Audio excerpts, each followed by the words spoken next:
Артузо үзүүлж байна.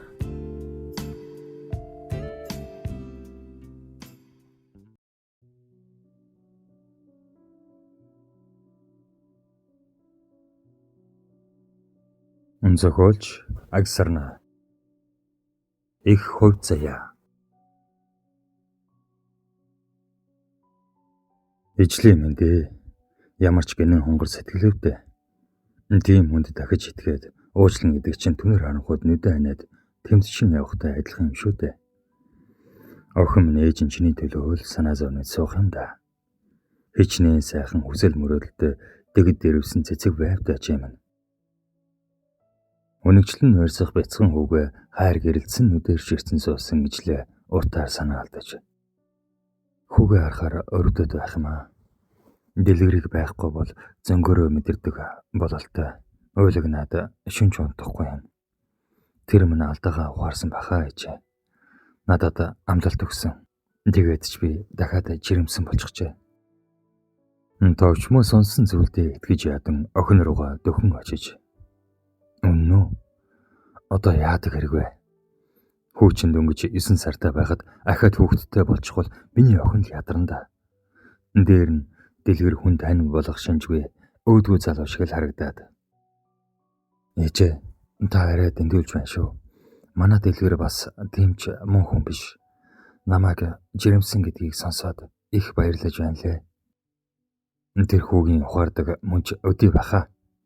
Манайхаар ирвэл хөлийг нь хуг зохиод хөөж явуулах юм шүү. Чи ахиж тийш явна гэж саналтгүй. Хөгшин минь байсан бол муу охиныг минь арай ээж ингэж дээрлэхгүй байсан биз. Болдог бол хүүгээ гадаадаас аваад ирэх юмсан. Даанч тэнд дасчихсан. Ингэсээр нүдэндээ тороод ирсэн нулимсаа харчих товчмоо охиныхон ирээдүйн амьдрал хэрхэн хааш ирэхийг үл тааварлан сэтгэл нь хөндөөрлөн. Арай хэзээ гэртээ ирэх юм бэ? Юу хэзээ гэж чи ирж авахгүй юм уу? Харин ээжээс айгаад очиж чадахгүй байна штэ. Тэгээд яах юм? Миний ань хүүгээ аваад хүрээд ирэлтээ. Та хоёроо санаад байна. Ээж явуулахгүйгээд байхад яах юм? Чи ирж ав. За удахгүй очлоо. Ингээд утас засархад ижлээд оглон толны өмнө эргэлдэн өөрийгөө хараад ихэд сэтгэл ханамжтайгаар инээнсэглэв.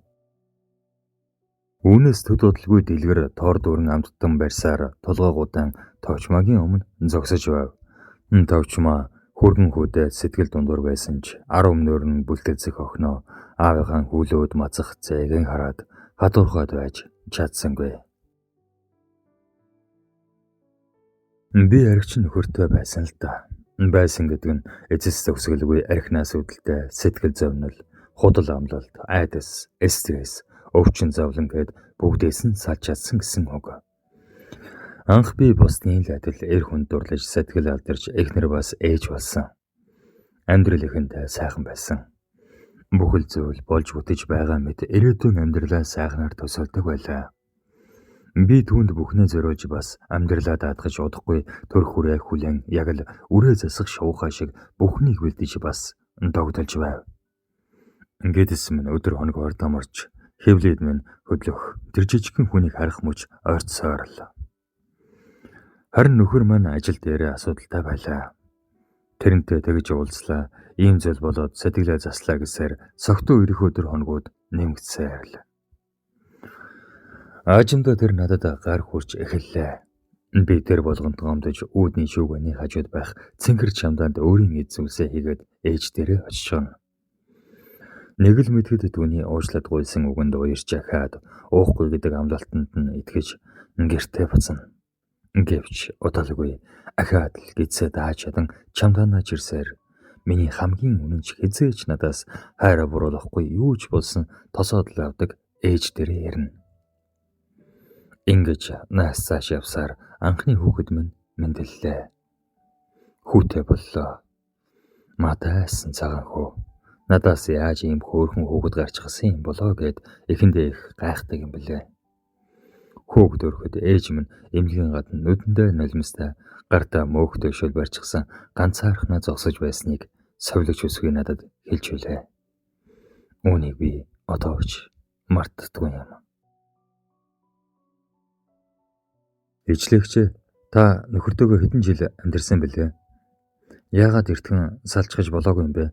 Сонсоод байсан чинь бүр уур хурцглээ. Их чинь 15 жил тэр хүнтэй амьдарсан л да.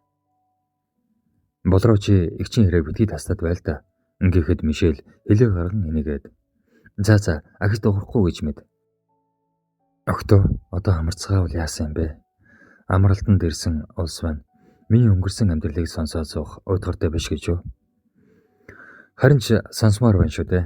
Хинд ч ийм асуудалтай амьдрал тохиолдож болохыг үгүйсгэх аргагүй. Бид бүгдээрээ л анх удаа амьдарч байгаа хүмүүс шүү дээ. За тэгвэл их чинь та нарыг залхахгүй. Сонсно гэвэл үр цайдал ярьсан ч болж байна. Нөхөрт маань мэдээж сайн сайхан тал их байсан юм шүү. Даанч арх түүнийг минь багаар мэрж бидний хооронд гарах зөрчилдөөн тэр хэрээр ихсэж байлаа. Дэлгэр дээр олон ах эгчтэй өнөр өдгөн айлын баг болгоод ч тэрөө өөрийнхөө зөрүүд боловч сэтгэл нь цагаан өөрт нь байгаа зүйлээ зүсэм талхааж бусадтай хуваалцаж чадхаар өглөвч харин харагдах байдлаар өндөр чирэг биетэй тэгшин цагаан шүдтэй сайхан залуу байсан юм. Тэр мань төрийн чухал албанд багаар дэвшин дээшилж үүний зэрэгцээ амьдрал өөрчлөгдөн сайжирч байсан ч миний сэтгэл зүй байнгын төвшөр давтаж хаалга тогших чимээнээр айдаг болоод байв. Эмэгтэй хүн хүүхэд төрүүлээд гэртээ суудаг болчоор түүний амьдралын гол цэг нөхөр болж хувирдаг. Хурдхан ажилласаа ирээсэ, надтай ярилцаасаа, намайг хайрлаасаа, хүүхдээ тавираа салхинд гараасаа, ингэгчлэн үргэлж ирээдүй цагийг хүснэ. Харин тэр ихэнхдээ согтуу, халамцуу ирнэ. Ингээвч би нөхөртөө хайртай учраас бүгдийг нь төвчж, уучлан ирээдүгээ хамгийн сайхнаар төсөөлж өөрийгөө тайлгаруулдаг байлаа. Цаг хугацаа өнгөрхийн хэрээр нэг л мэдгээд би өөртөө итгэлгүй. Гойж гангалж гадуур гарна гэдгийг мартсан. Хүүхдээ харсан, нөхрөө хүлээсэн, аимхай сэтгэл готралтай эмэгтэй болж хувирсан. Миний амьдралын бүх зүйл нөхөр гэдэг хүнээс бүрэн хараад болчихсон. Мөнгө санхүү, сэтгэл санаа, гарч орох хүртэл ганцхан тэрнээс л шалтгаална. Энэ бүгдээс залхаад хаашаа ч юм зогтмар санагдах үеуд олон тохиогч. Хүүхэд өглөөн биш учраас тэсээ төвчээдэл байхаас өөр сонголт надад байхгүй юм шиг санагддаг байлаа. Би чинь хөрөнгөчтэй баян айлын хүүхэд биш шүү дээ. Төрсөн ах маань өөрийн хичээл зүтгэлийн ачаар гадаадд сурах хувь тохиож тэндээ дөнгөж хөлөө олох гэж явсан үе. Харин ээж минь тэтгэврийн мөнгөөр өөрийгөө болгочихдаг. Энгийн даруухан амьдралтай. Миний өнөөс сэтгэлээ жилээд суудаг сүн сэтгэлтэй бурхан байлаа да. Хүүгээ 9 сартай байхад нь ахаа жирэмсэн гэдгээ мэдсэн. Би залуухан байна. Ахаад нэг хүүхэд асуудал биш. Өсгөж чадна. Харин ч ам бол нэмэгдээд ирэхээр нөхөр арх ухаа хоош нь тавьж үүрэг хариуцлага ухамсарлаад ирэх байх гэж утсандаа хоёр дахь хүүхдээ үлгийдэн авсан. Ингээд л амьдрал яг л юундаа. Магадгүй бүр дордсон ч гэж хэлж болно. Би түүнээс хайр халамж хүүхдээ шөнө уйлгад нь босоод тусалчихдаг. Усанд хамт оруулчихдаг. Бүр баяа гэхэд чи минь мундаг шүү гэд тэрчдэг байхад л надад уран болох байв. Ингээд л тэр үргэлжид завгүй ажилдаа бас архитай нөхрөлсөөр. Харин миний хазрын яс тавааж нүдний гал бөксөн туранхай шар хөвгөн болон хувирсан байлаа. Одоо чин зураг харахаар өрөвддөг юм.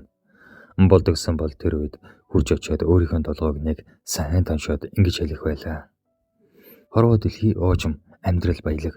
Чи ганцхан хүнээс болж өөрийгөө зовох хэрэггүй.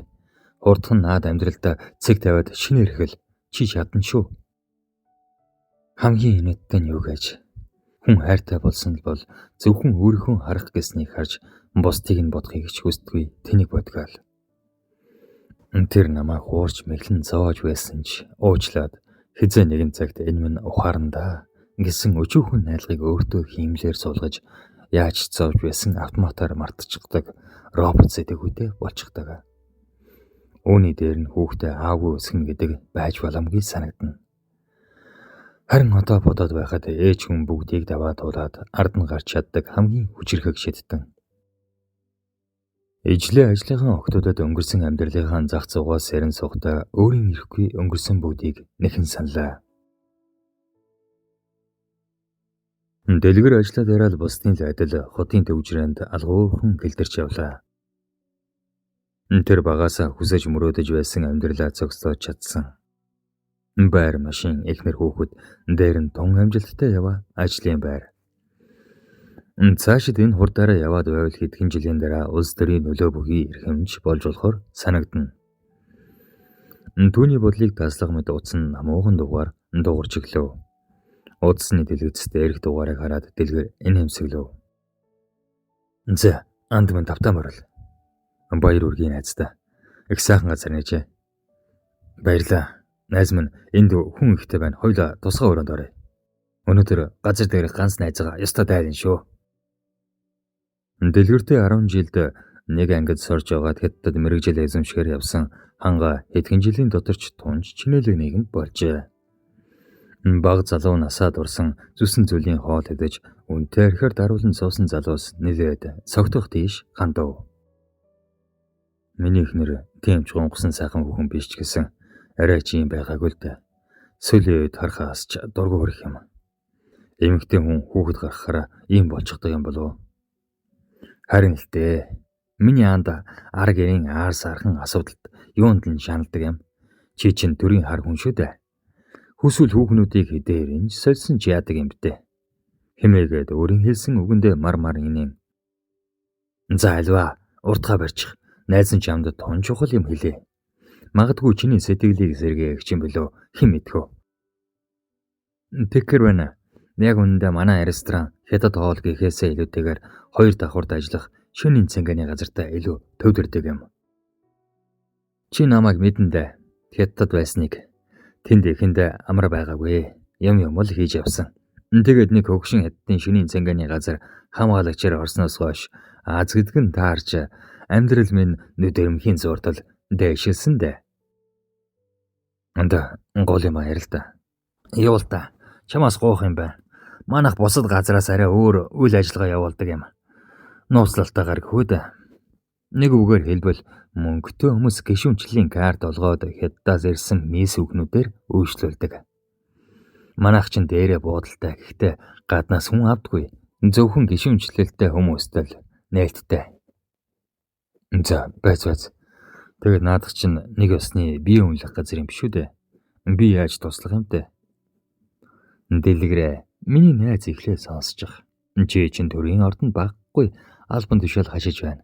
Танил тал байж л таарна. Манай дээр шалгалт хяналт их ирээд байх боллоо. Олзгааж төрийн нэр барьсан гарууд л байх шиг байгаа юм. Бид ихэндээ өгөөдөл байлаа. Сүүлдээ захын цагдаа ирээд дуртай тоогоо хэлээд мөнгө авах гэж дайрдаг боллоо. Чи үүнийг л зохицуулаад өгчих юм бол найз нь чамд ингээд хангаа ширийн дөрөөс саасанд бодолтой зүйл гарган ирж дэлгэрийн урд тавив. Дэлгэр боодлыг залвал нэлээд их хэмжээний доллар харагдав. Манайхыг асуудалгүй болгоод өгч өгвөл гомдохгүй шүү. Андаа. Ахаад 2 бодлыг нэмж өгье. Манай мис өөхнүүдээс сонирхгүй юм уу? Ястай Азийн хойлогсон сайхан амьтад байгаа. Дэлгэр том жижиг авилгал нилээд аваад сурчсан тул хангаагийн ажлыг бүтээж өгөхөө амлаж бодол долларыг цөнхлөө. Удалгүй хаасан хин сэтгэлийг ижигдэхээр царайлаг нуруулаг залуухан хятад хүүхний дээр өглөн зүтгэх дэлгэрт орчлон хорвоо дэндүү жижигхэн санагдаж байхаваа. Нөхрөө шүнжин харуулдаж дэв тавхын нойр муутай хонсон ижлээ хүүхдүүдтэй хоолн цэцэрлэг сургуульд нь хүргэж өгöd гэртээ ирэв. Толинд өөрийгөө ажиглан харуул нүднийхэн дагуур хүүхдээ ядадаж өршлөө үүсэж эхэлжээ. 7 жил урт юм шиг санагдвч цаг хугацаа харавсан сум шиг тун хурднаар алсан оджээ. Дээврэн хүсэл мөрөөдлөө хаа нэгтэй гээжгээд харанхуйн дунд бүдчин явсан юм шиг түүнд санагдаж эхлэв. Хэний төлөө? Юуны төлөө? Би сэтгэл оюун санаагаа өрвөө. Айда хан жидаач явда. Гэрэлгээгээд сайхан нас минь ямар хурдан намайг орхиов. Ижлээ орой бүр нөхрөө хүлээн хөрсөн хоолоо байн халаагаас залгаж түүнийг согтуу хүрээд ирэх вэ гэхээс эмээс суух нь маш эмгэнэлтэй амьдрал юм гэдгийг сайн л ойлгох шиг санагдана. Түүнд гараад сэтгэлээ нээгээд ярилцах найз нөхөд байхгүй. Бусад шиг цалин орлоо гэж нэг ч удаа баярлаж үзээгүй. Анхны цалин шүү, танд энийг авлаа гэж ээжтэй хэлсэнгүй. Юурээс хүн хүнээс дутаж ганцхан эр хүнээс бүрэн хамааралтай байгаагаа одоо л ойлгож би өөрийгөө зэв үзэх шиг. Эдгэрхийн ном бүрэг даруухан байсандаа тэрэнд нь гомдож үзэн ядаж дэрээ нэвтэртэл шүнжин уйлчгаад уучлаарай гэдэг үгэнд нь тайтгарч явсан эм заяагаа зүхэж хувь тавилангаа өөрчлөх ёстойг угаарч сэхэрэх мэт сэтгэлийн гүнд нь нар мандах шиг л болов. Ингэрээс гараад бүтэн 7 хоногийн дараа ирж буй дэлгэрэг эмшиг нь байтугай арих амиртуулсаар босго даваад таг гацсан зогсов. Үргэлжийн эмгсэгцтэйгээр оронд нь хулгайч ороод гарсан айтай ондоо сонд харагдана. Хүүхдийн тоглоом, аяг дав, хувцас сонор гээд шалаар дүүрэн хөглөрсөн юмас. Үзэгдэх үед бараг уусан архин гарчихгүй гэмээр болж гудлаа хам тайлаад галтгооны өрөөнд асгарсан будаан дээр тоглон суух хоёр хүүхдээ хараад ээж нь хаана ингэснэ унтлагын өрөөнд хэдхэн харин хүрэхэд хоосон байв. Арай бийгаа өвдөөд гэж бодсон дэлгэр гар утсаа авахаар үүдний тийш гөөхтэй уулгын өрөөнөөс гарч ирэх ижлээтэй халз толчгоо. Эхнэр нь нэг л өөр харагдав. Лавшруулан харвал байнгал сунаж хэлбэрээ алдсан хэлэхгэр хувцас мөрөн дээр догож явдаг байсан эхнэр нь дасгалын бие барьсан боронгийн хослол өмсөд үсээ дээш шуун боосон тэр байв. Үг хэлэх гэсэн амнаас нь үг гарсангүй хэсэг төгдрөв. Чи чинь яхаар ийм замбрааг сууж байдаг юм? Энэ гэр орно хараач гэвэл өөрөөс нь үргэлж айж бэмбэгнэж байдаг ихтер нь нүдрүү нь ихслэн ширдэж. Би дасгал хийгээ завгүй байлаа л да. Юу дасгал? Яг тийм дасгал. Чи хизээ явахдаа дасгал хийж байлаа. Тэр хоёр хүүхдээ хараач түүхий будаа идэд суун. Идчил байг санаа зовоод байгаа бол гадуур хонолгүй ирж хүүхдээ хар. Дэлгэр бүр гайхан ахин үг дуурсангүй. Тэр унтлахны өрөөнийхөө том орон дээр таацж иртэн гайхширн хэвтэн. Яхин аргагүй л миний ихнэр мөндөө. Гэ бас хүн ингэж төрөл арилжин гэж байдаг байх нэ. Юу гэчихвэ? Дасгал хийлээ. Хүүхдээ өөрөө хар гэлээ гинэ. Дууг үлдэн бий суугаад ихэнхдээ л усан нүдэлд суудаг хүн гинэд ингэхлээр их эвгүй юм гэж. Ингэснэ мууган муушээ. Манай ижлээ чинь бас их аятайхан биетэй юм байна шүү. Саяын өмссөн хувцас нь мөн зөгчээ. Хоёр хүүхэд гаргасан гэхэд муугүй шүү. Би яагаад анзаараагүй юм болоо. За тэр яах вэ? Хангаа гэж сүүний өнөдөө болох юм биз дээ. Өчигдрийн хэдэд охин сайхан амтан байсан шүү. Боломжоор дахиад ингэсээр зүуднөрний ертөнцид омбов. Нарны илж нүүрэн дээр нь тусгаад сая сэрсэн дэлгэр нам гүнхэн орчинд хэсэгхэн хэвдээд ходоод нь хоол нэхэн хонголцоход өндийн босов. Амралтын өдөр ижлээ тун сайхан банштай цай хийдэг нь уламжлал гэмээр болсон билээ. Ингэр нь нөгөө л ондоо цондоо хэвээрээ тоонд хоол байсангүй. Эхнэр хүүхдэн чинь нэг тийш явсан болол та. Гайхаж тасарсан дэлгэр хөргч нээвэл хүнсгээд байгаа юм бараг харагдсангүй. Уур нь үргшиг болоод утсаа аван дуудлага хийх гэтэл баахан зарлагын мессеж иржээ. Гүйлгэн харуул даруй 5 гаруй сая төгрөгийн зарлага. Ижлэрүү залгуул утсаа авсангүй. Хоосон ходоодтой манарсан даригтай эр эхнэр хүүхдээ хүлэн манайд л сууж байв. Сүүлийн 8 жил ганц сэрээ угаах нь битгий хэл хүүхдээж усанд оруулж үзээгүй эрд өөртөө хоол хийгээд ходоодод өргөх дааж хэцүү санагдах нь лавтай. Гаднаас бүхэн дуу шууган хатсаар орж ирэх эхнэр хүүхдийн жаргалтай царай улаа бадарсан газар түүний нүдэнд тун сонхон харагдана. Эд чинь бас ингэдэг байх нэ. Үгүй яах вэ? Би өчнөө мөнгө олоод л байдаг. Энэ хэдтэй зориулж байсан удаа цөөхөн шүү дээ. Ингэж дотроо бодоод саяхан л хэлэхээр зэхэж байсан хорон үгэ залхив. Цаг хугацаа урдсан одсоор ижлээ баг багаар өөртөө шинжилэлт хийж эхлэв.